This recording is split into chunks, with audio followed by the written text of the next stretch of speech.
3 Mayıs 2019 Cuma, Rusya'nın Kırım'ı işgal edişinin 1898. günü. Yayında Ukrayna ve işgal altında olan Kırım ve Kırım Tatarlarından mühim başlıklarla derlediğimiz Zaman Türkçe Haftalık Özet programında ben Ömer Baş sizlerleyim. İyi akşamlar.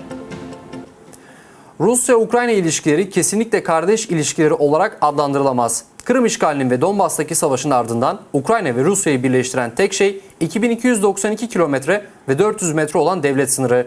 Bunu Ukrayna Cumhurbaşkanlığı seçimlerinin galibi Vladimir Zelenski Facebook sayfasında yazdı. Zelenski'ye göre Kremlin, işgal altındaki Donbas sakinlerine Rus pasaportlarını dağıtma ve Ukraynalıları esaret altında tutma kararıyla yalnızca Rusya ile Ukrayna arasındaki düşmanlığı derinleştiriyor. Uzun zaman zarfında Ukrayna ve Rusya için söylenen çok ortak noktalar var deyimi üzerinde düşündüm. Gerçek şu ki bugün Kırım'ın işgali ve Donbas'taki saldırganlığın ardından ortak olandan geriye tek bir şey kaldı. Devlet sınırımız. Rusya, Ukrayna toprağının her milimetresinin kontrolünü iade etmeli. Ancak o zaman ortak noktalar aramaya devam edebiliriz. Vladimir Zelenski, müftüler ve Ukrayna'nın Müslüman dini liderleri ile bir araya geldi. Umma adlı Ukrayna Müslümanları Maneviyat İdaresi Müftüsü Said İsmailov'un anlattıklarına göre seçim galibi ile Ukrayna'nın birliği ve farklı din ve inançların barış içinde bir arada bulunmaları hakkında konuştular. Seçimler zor geçtiği için Zelenski bütün toplumu birleştirmek için çalışacak. Bir toplum birliği olacak. Böylece rekabet veya düşmanlık olmayacak. Ayrıca Zelenski, Müslüman ülkelerden yatırımlar olmasını istiyor.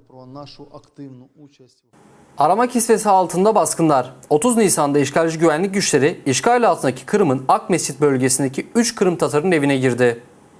Sabah saat 6 sularında Jivopisnoye köyünde ikamet eden Kırım Tatar Milli Hareket emektarı Dilaver Bekirov'un evine girdiler. Sonra da oğlu Ruslan Bekirov'un evini aradılar. Hiçbir gözaltına alınmadı. Yapılan aramalar soruşturma önlemleri olarak açıklandı. Baskın yapanlar aynı zamanda Urajaynoye köyünde yaşayan Rolan Osmanov'un da evini aradılar. Osmanov'un bildirdiğine göre gerçek bir arama değildi bu. Sadece arama numarası verdiler. Dolaplara bile bakmadılar. İddiaya göre uyuşturucu arıyorlardı. Evi aranan Rolan, tıbbi muayene için sağlık merkezine bile götürüldü. Sonra da serbest bırakıldı. Rolan Osmanov onu korkutmak istediklerine inanıyor. Обыск, в принципе, проводили очень поверхностно. Arama çok yüzeyseldi. Bütün bunların sadece bir gösterge niteliğinde olduğu apaçık.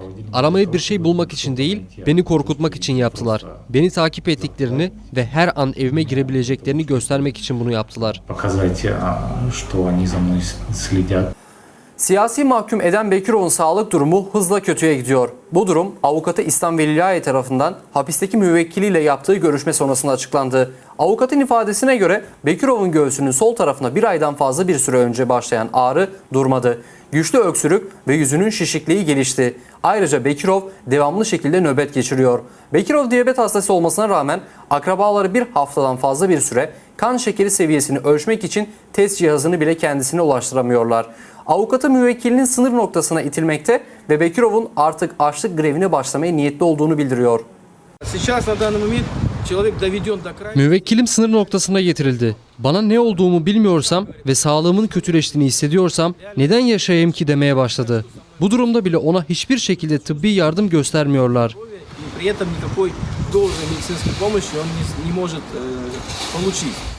Eden Bekirov, geçen yıl Aralık ayında işgal edilmiş Kırım ile olan idari sınırda Rus güvenlik güçleri tarafından gözaltına alındı. O, 78 yaşındaki annesini ziyarete gidiyordu. Kırım Tatarı Eden Bekirov, Yarımada'ya mühimmat taşımak ve asker sivil taburunun kuruluşuna yer aldığı ile suçlandı. Bekirov, sağlık durumuna, birinci grup engelli olmasına, ciddi şekilde kalp, şeker hastalığı olan ve bacağı kesilmiş olmasına rağmen işgalciler onu gözaltı merkezinde tutuyor. Gerekli tıbbi bakım sağlanmamaktadır. Kırım olmadan geçirilen 5 yıl. 3 Mayıs 2014'te Rus sınır muhafızları Kırım Tatar halkının lideri Mustafa Abdülcemil Kırımoğlu'na önümüzdeki 5 yıl içinde işgal altındaki Yarımada'ya girme yasağını okudu. Binlerce Kırım Tatarı o günkü buluşma için Ukrayna anakarasına doğru geldi.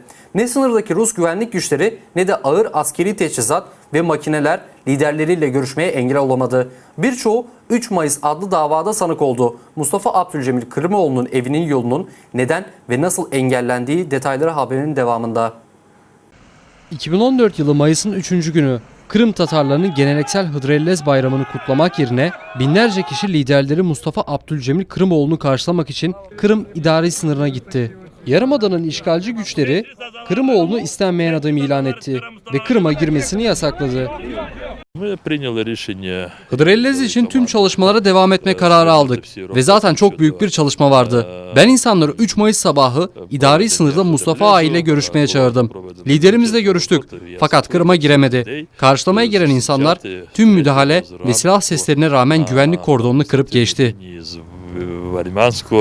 Armyansk kontrol noktasında araba konvoyu, silah ve zırhlı araçlarla Rus polisleri tarafından durduruldu. Mustafa diye slogan atan insanlar özel kuvvetlerin kurduğu canlı kalkanı delerek Ukrayna ana kara sınırına geçiyor. O sırada silah sesleri duyuluyor.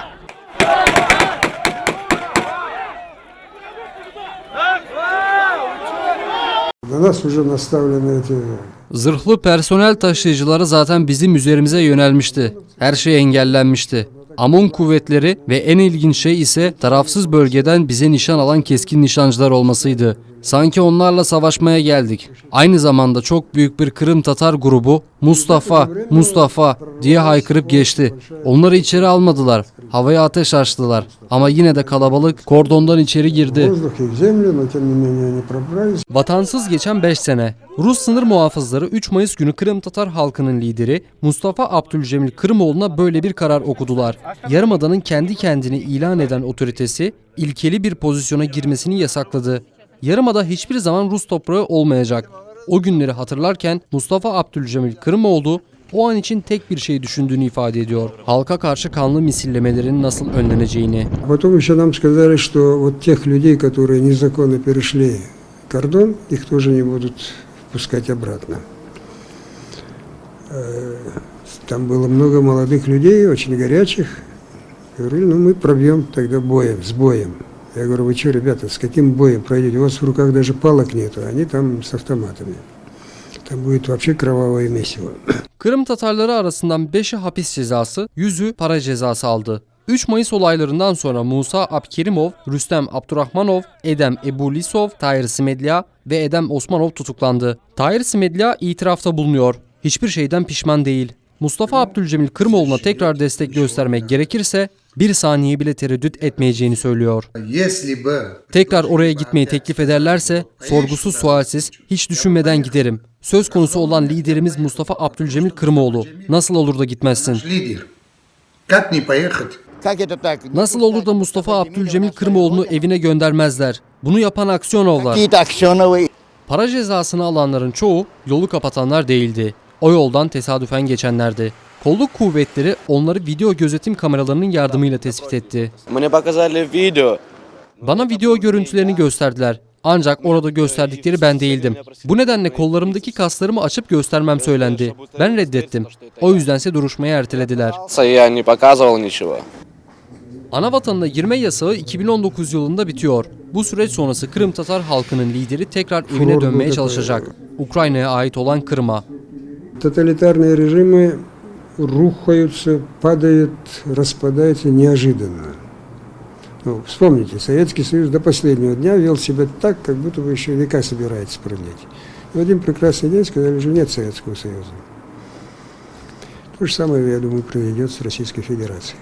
Tatyana Suli, Elvina Seyitbullayeva, Nikita Proskurin, Zaman, ATR.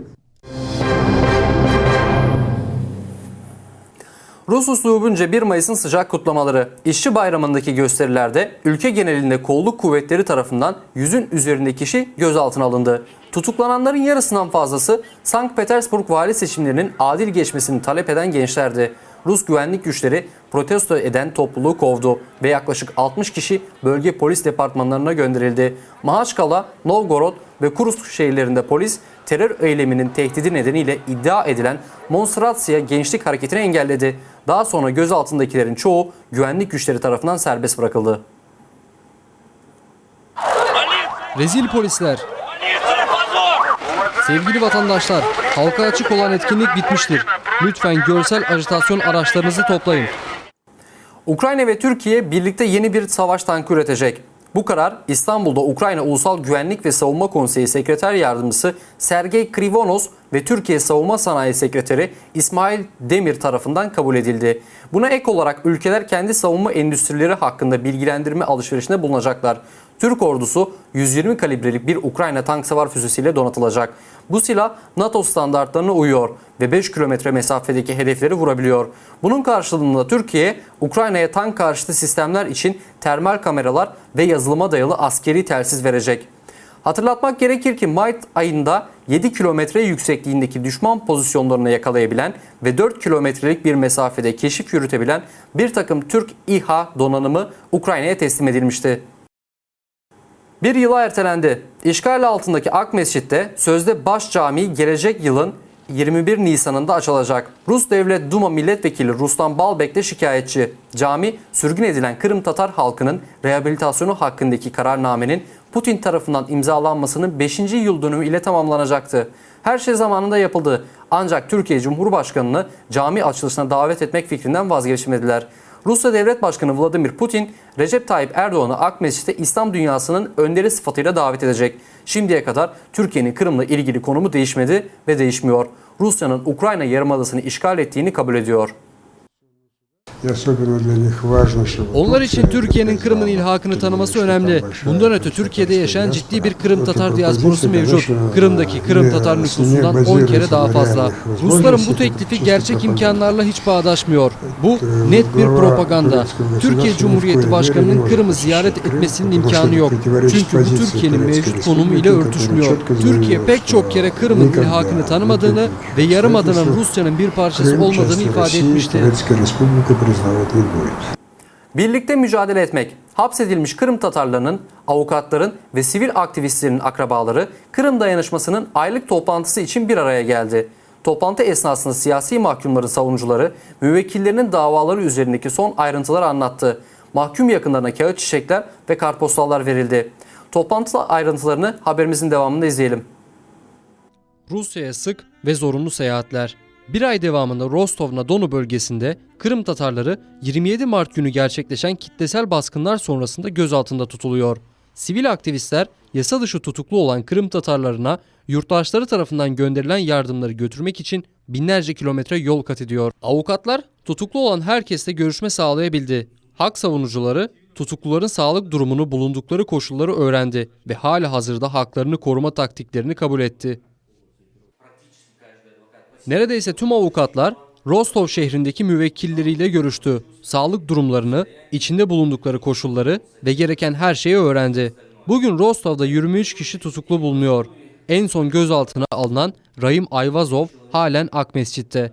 Rostov'a mı götürülecek yoksa burada mı kalmaya devam edecek hala bilinmiyor.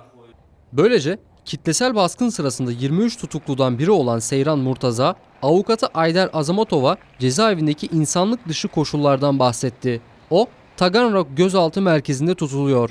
Tutuklunun anlattıklarına göre hücresinde fareler ve hamam böcekleri var.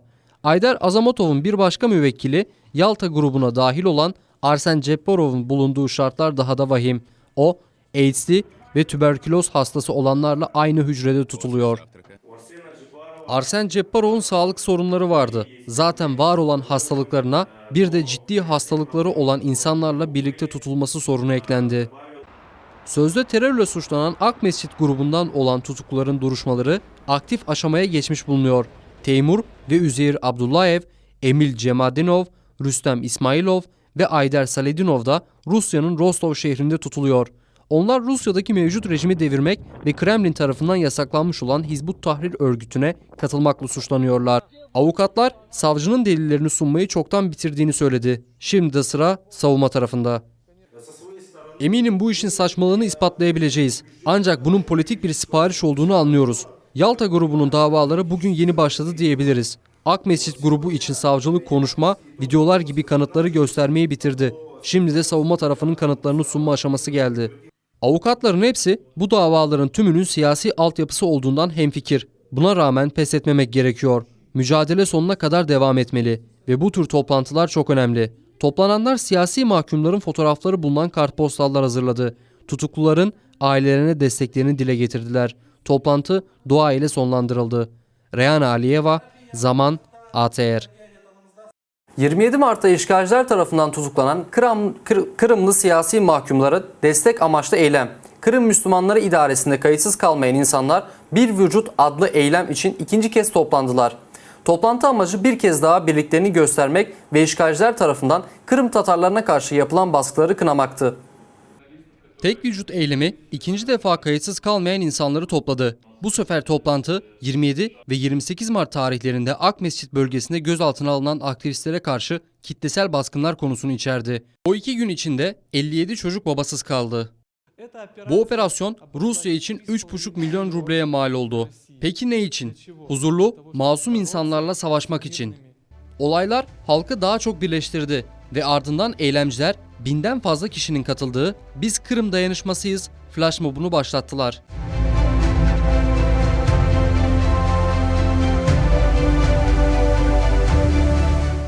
Kırım Müslümanları Maneviyat İdaresi Müftüsü Ayder Rustemov bu şekilde Rusya'nın yerli halkı kendi topraklarından kovmaya çalıştığını söylüyor. Ancak Kırım Tatarları gerçek Müslümanlar gibi birlik içerisinde olmalılar. Allah Kur'an'da emreder. Diyor ki Allah'a iman edin ve bölünmeyin. Önemli olan bölünmemek ve onlar başka, bize gelmediler dememek. Eğer böyle konuşanlar varsa kesinlikle yarın size, öbürsü gün sizlere de geleceklerinden eminim. Kırım Tatar Milli Meclisi Başkanı Refat Çubarov, saldırganlıkla tek başımıza başa çıkmanın imkansız olduğunu söyledi. Kırım işgalini sonlandırmak için uluslararası toplumun desteğini almak gerekiyor. Ancak bu durumda tüm ülkeler kendi çıkarlarını feda etmeye istekli değillerdir.